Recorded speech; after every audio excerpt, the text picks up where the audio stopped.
Salut à vous les neuronautes et bienvenue dans ce nouveau podcast. Aujourd'hui, on va parler cerveau, jeux vidéo et clichés dans notre société.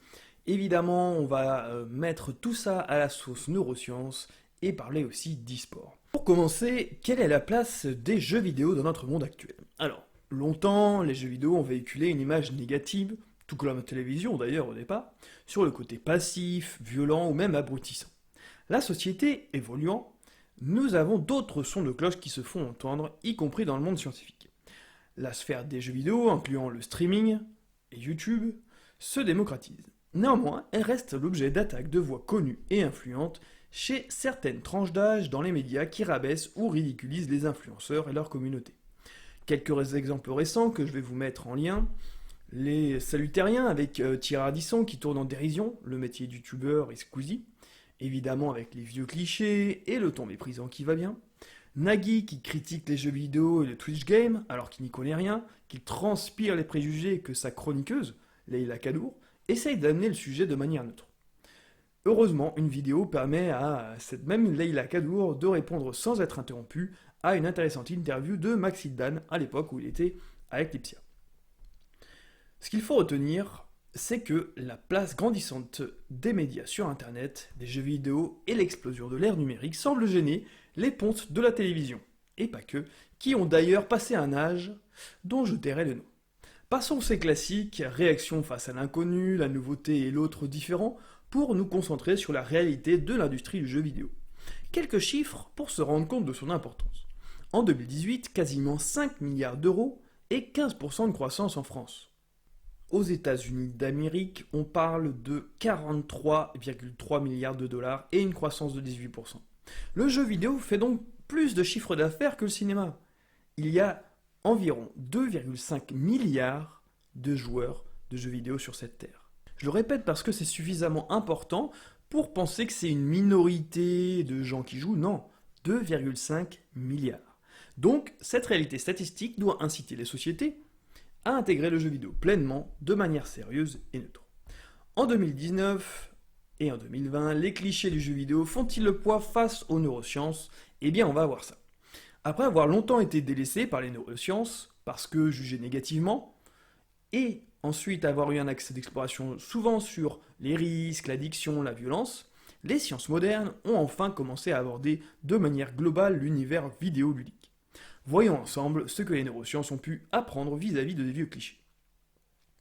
Premier cliché, les jeux vidéo ça sert à rien. Faux. La médecine s'intéresse dorénavant aux jeux vidéo pour accompagner des patients avec des serious games comme Alix et moi pour les personnes atteintes de schizophrénie. Les entreprises les utilisent pour former des collaborateurs avec des outils comme Serious Factory.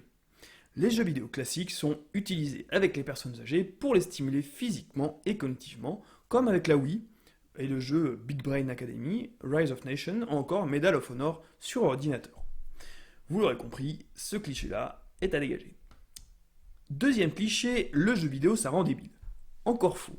Une partie des recherches se focalise sur l'impact des jeux vidéo d'action, par exemple Call of Duty, sur les capacités cognitives. Pour découvrir ce champ d'investigation, j'aimerais vous emmener du côté de Genève où la neuroscientifique Daphné Bavelier étudie le jeu vidéo avec son équipe.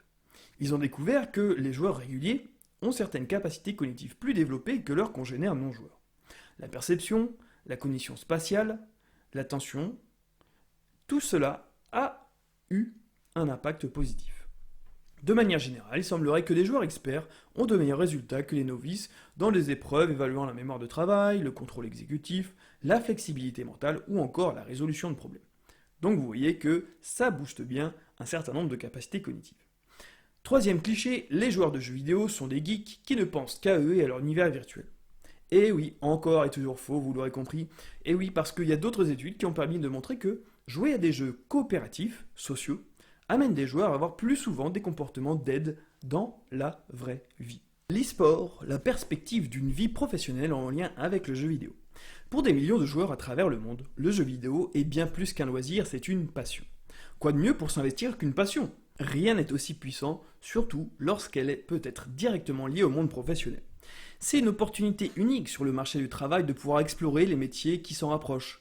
Les plus classiques, comme les développeurs ou les graphistes évidemment, mais il y a aussi toute une génération qui peut faire des métiers plus récents comme streamer, youtubeur, monteur. Des centaines de passionnés se retrouvent sur Twitch par exemple, principale plateforme de streaming pour les jeux vidéo, pour jouer à leurs jeux favoris en discutant avec leur communauté. Certaines structures françaises réussissent d'ailleurs très bien dans cet environnement comme Solary ou la Gotaga Corporation. Ils amènent le divertissement autour du jeu vidéo dans une autre dimension, que ce soit par leurs événements originaux ou leur contenu varié. Ces deux structures ramènent aussi le jeu vidéo vers l'aspect compétitif, Gotaga via Vitality, avec des équipes e-sportives professionnelles dans différents jeux, League of Legends, Fortnite, Super Smash Bros, etc. Les compétitions de ce type de jeu sont diffusées dans le monde entier et font des records de vues qui se rapprochent des compétitions sportives comme le Super Bowl. De quoi faire taire les critiques qui cantonnent le jeu vidéo aux marginaux sans avenir. Vous l'aurez compris, il y a un véritable potentiel dans l'industrie du jeu vidéo, tant dans la partie médicale que d'épanouissement personnel ou professionnel. Il faudra juste que les neurosciences soient suffisamment ouvertes pour accompagner cet engouement qui permettra de développer des rapports positifs entre l'humain et le jeu vidéo. Si vous avez aimé ce podcast, dites-le moi dans les commentaires, évidemment, partagez sur les réseaux sociaux et likez. Moi je vous dis à bientôt et prenez soin de vous.